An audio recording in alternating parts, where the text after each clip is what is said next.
Hello. I'll just start by saying that I'm very happy to be here today, and I've learned so much already.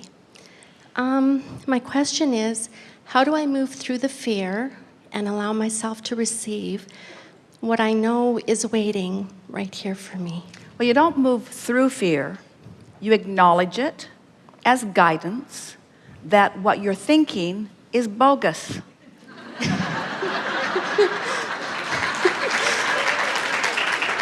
The feeling of fear, think about it. When you feel fear, the significant thing that it's telling you is you're thinking of something that your inner being isn't thinking of. Because if your inner being agreed with you, you'd be feeling elation. We really don't think it would be a good idea for you to fill your hands with Novocaine so that you could just lay them on the hot stove. I feel no more pain. It's so much better now that I have numb hands. Very odd smell, however. It's good that you have awareness that you are focused in a way that is not good for you, yes? So don't move through fear, acknowledge it, take the bounce. In other words, because when you're feeling strong fear, you really, really know what you do not want. So you're really, really specifically focused upon what you don't want, which means you're launching really specific rockets of desire about what you do want, and your fear is just telling you, hey, you've launched the rockets, you've done the work, you've taken the expansion, the larger part of you is expanded and taking the expansion and loving the expansion, but you right now, because of what you're focused upon, are an uncooperative component, and you're feeling the discord of that, period. Jerry had an experience a long time ago. He was working on a television show, and the wrangler was going to assign him a horse. And so there was a horse that was just really skittish and anxious and strong and moving its head. And the wrangler said, here's your horse. And Jerry said, that's not a good pick for me because I'm delivering lines. I don't think that horse is going to be cooperative. I'd like a kinder, gentler horse. And the wrangler said, you're just afraid of that horse. And Jerry said, no, I'm not really afraid of it. He was very afraid of it. No, I'm not afraid of it. I just don't want that horse. So the wrangler jumped on the horse. The horse reared its head back and knocked out the man's teeth. Oh, dear. Because he had moved through his fear. In other words, he had no sensitivity to the relationship with the horse that he just had. He was accustomed to doing things because that's the way he did things. Jerry's sensitivity kept his teeth in his head. So whenever someone says, I want to move through fear, we say, no, you don't. You want to focus on things so that the fear dissipates. You want to bring yourself in alignment with the well-being that is natural. But we don't want you to regard your negative emotions as something unwanted. We want you to regard them as guidance that assists you in releasing the thoughts that aren't helpful and discovering the thoughts that are. How do I know what thoughts are the ones that I should be thinking? They feel good when you think them. What a concept. You mean that kind of well-being really does abound? You mean that I am that blessed and that worthy, and I have a guidance within me that is strong enough that will show me?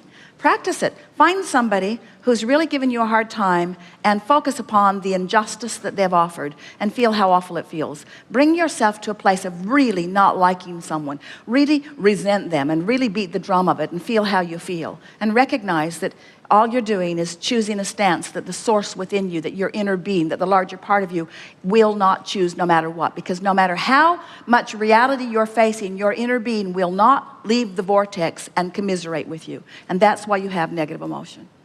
And the stronger the negative emotion, that's the indication the more that there's something on the flip side of it that you really, really want, you see. And as we said earlier, you can't necessarily really know what you don't want and then instantaneously really know what you do want, but you can distract yourself.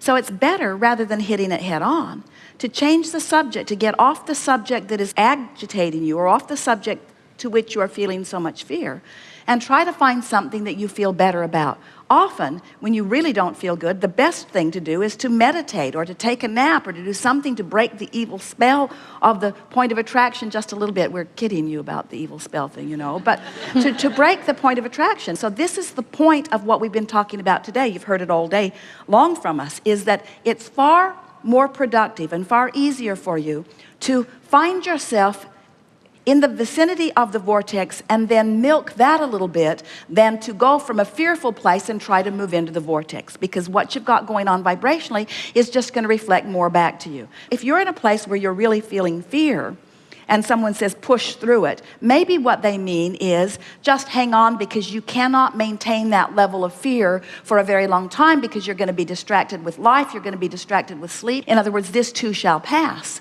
And if you're aware that it will pass and you're looking for opportunities for it to pass and you're finding other moments that feel better, we promise you, when you find yourself in the vicinity or in the vortex, that's when you want to do the work. So the way you release fear from your experience is by replacing it with confidence and certainty. The easiest way to release fear from your experience is to find something to love, something easy to love, and focus upon the fact that you love it and how much you love it.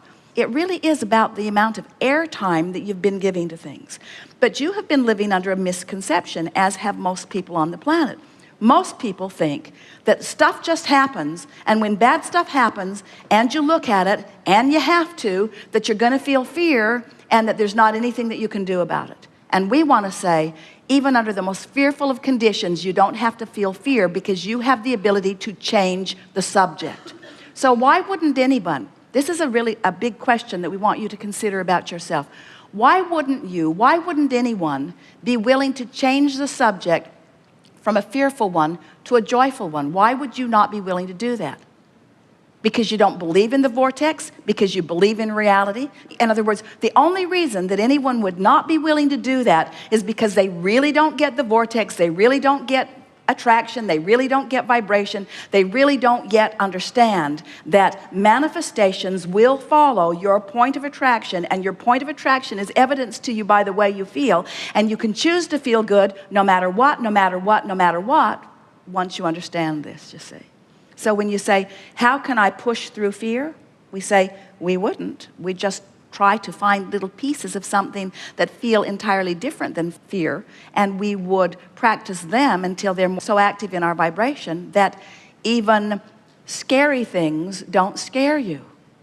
It's so interesting. You can reach the place where someone will say something to you that has the potential of frightening you, and you don't feel fear because your understanding of well-being is so in place within you that you know how illogical that fear is. You want to talk about something specific, or did we get there for you? I think you got there for me, yes. Very good. Thank you very Yes, much. it is.